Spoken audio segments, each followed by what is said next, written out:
And welcome to versatile comedian. तो एक दिन क्या हुआ, मेरी दादी जो है वो खड़ी हुई हैं टीवी के सामने और वो जो है भर भर के किसी को गालियाँ दे रही हैं।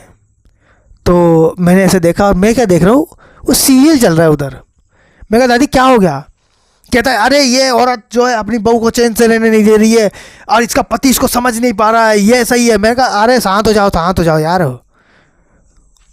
ऐसा नहीं है, शांत हो जाओ, आराम से बैठ जाओ। मैंने उनको बिठाया, उनका ब्लड प्रेशर बढ़ गया था पता है उसको देख के। मैंने कहा ये सब नकली होता है। नकली नहीं होता, नकली नहीं होता। पता है उसको कितने जुल्म सितम से झेलने पड़े। वो शादी करके आई है वहाँ से, फिर मुझे दादी ने पूरा स्टोरी बताया और यकीन मानो उनकी स्टोरी में इंटेंसिटी थी।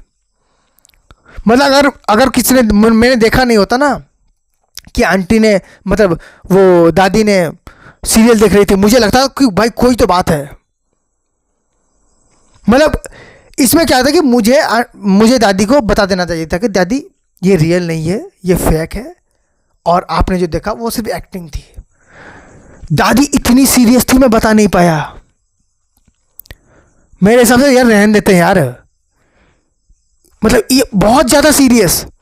फिर अगले दिन मुझे आके कह रही हैं बेटा एक बात बता, ये तेरी बाइक कितना माइलेज देती है? मैंने कहा दादी अचानक माइलेज के बारे में क्यों पूछ रही हो? कर कितना? मैं पैसे दूंगी, उसके घर चलते हैं। मैं किसके घर चलना है आपको? कहते अरे वो निर्मला के घर चलते हैं। मैं कहा दादी ऐसा नहीं होता। कहते कैसा नहीं होता? मैं उसको समझा के रहूँगी और उसके घर में जो गुंडी रहती है मैंने जाके उसको 2 थप्पड़ मारने। मैंने कहा दादी यार रुक जा थोड़ी सी बार। मेरी दादी बात भूली नहीं थी। फिर मैंने उनको समझाया कि ये सब ना नकली होता है, ये सब मत देखा करो। बहुत सीरियस है भाई घर में मामला। कहीं आपके जैसे इंडियन घरों में देखना, चुप, अगर आप सीरियल के सामने अपने मुंह से चूप निकाल कर मारेंगे पकड़ के आपको घर वाले। ये होता है, बिल्कुल सीरियस है भाई। मैं तो कई को रोते हुए देखा है, आंखों से आंसू निकाल के देख रहे हैं ऐसे। कई लोग ऐसे गुस्से हो रहे हैं। मेरे दोस्त की ऐसे नानी और दादी, वो दोनों जाके, उनकी किसी बात पे नहीं पड़ती। मैं मजाक नहीं कर रहा, उनकी नानी की और दादी की किसी बात पे नहीं पड़ती। बाकी टीवी के सामने दोनों बैठ के एक दिन गालियां दे रहे हैं। मुझे समझ में आ गया ये क्या कर रहा है।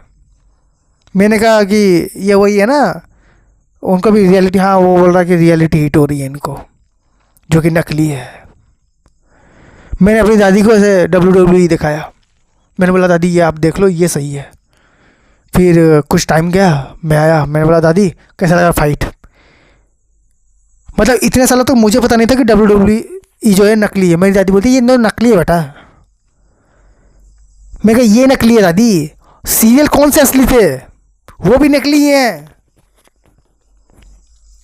फिर मेरी दादी मुझे ऐसे देख रही होती हैं, मतलब उनको आज भी लगता है कि वो असली चल रहा है वहाँ पर। और मैं भाई सीरियल के राइटर्स को कुछ बोलना चाहता हूँ, भाई थोड़ा सा इंटेंस मत करो, इतना इंटेंस मत करो। जो चीज़ है ना जल्दी बता दो।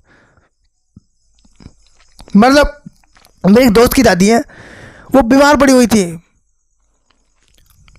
उनको डॉक्टर ने बोला था कि आपके पास इतना टाइम है। पता है वो 15, 16, 20 साल और जी ली, क्योंकि वहाँ पर क्या हुआ था कि फेस रिवील होना बाकी था। दादी कहती है कि जब तक इसका चेहरा देखूंगी नहीं मैं मरूंगी नहीं।